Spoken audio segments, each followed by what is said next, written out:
Assalamualaikum warahmatullahi wabarakatuh. Halo teman-teman semua.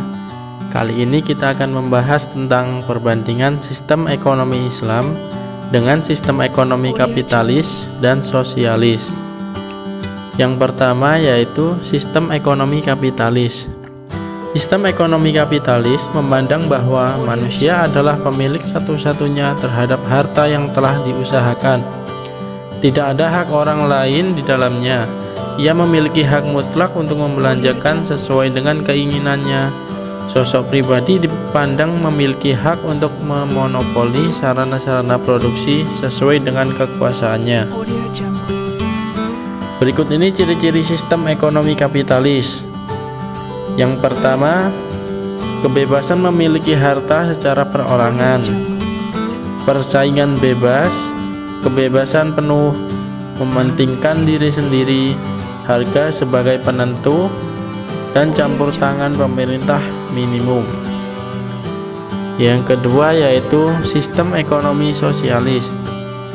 Sistem ekonomi sosialis adalah sistem ekonomi di mana ekonomi diatur penuh oleh negara. Dalam sistem ini, jalannya perekonomian sepenuhnya menjadi tanggung jawab negara atau pemerintah pusat. Sistem ekonomi sosialis biasa disebut dengan sistem ekonomi yang terpusat. Kenapa disebut dengan terpusat?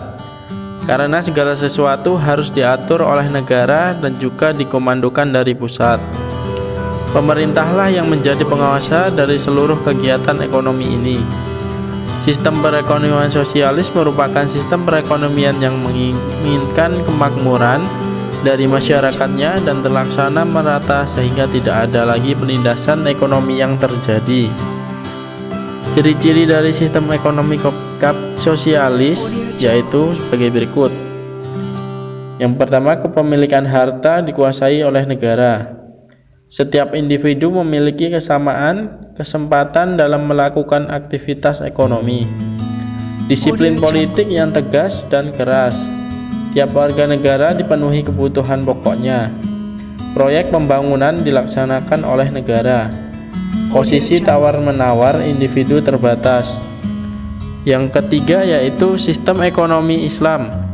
Sistem ekonomi Islam adalah sistem ekonomi yang dijalankan berdasarkan syariat Islam atau aturan-aturan Allah Subhanahu wa Ta'ala, dengan bersandarkan kepada Al-Quran dan hadis Nabi Muhammad SAW sebagai pedoman yang tujuan akhirnya adalah keridhaan Allah, dengan menggunakan sarana yang tidak lepas dari syariat Islam. Dalam segala kegiatan ekonomi yang dilakukan manusia harus sesuai dengan ketentuan Allah, baik dalam hal jual beli, pinjam meminjam maupun investasi. Berikut ini adalah prinsip-prinsip dasar sistem ekonomi Islam. Yang pertama, Allah adalah pemilik dari segala sesuatu. Kekayaan di dunia adalah untuk mencari kehidupan di akhirat. Bagian di dunia tidak boleh diabaikan dalam mendapatkan akhirat. Berlaku adil kepada sesama manusia, tidak boleh melakukan kerusakan, menjunjung kebebasan individu, mengakui hak individu terhadap harta, ketidaksamaan ekonomi dalam batas yang wajar, adanya jaminan sosial, distribusi kekayaan, larangan menumpuk kekayaan, dan kesejahteraan individu dan masyarakat.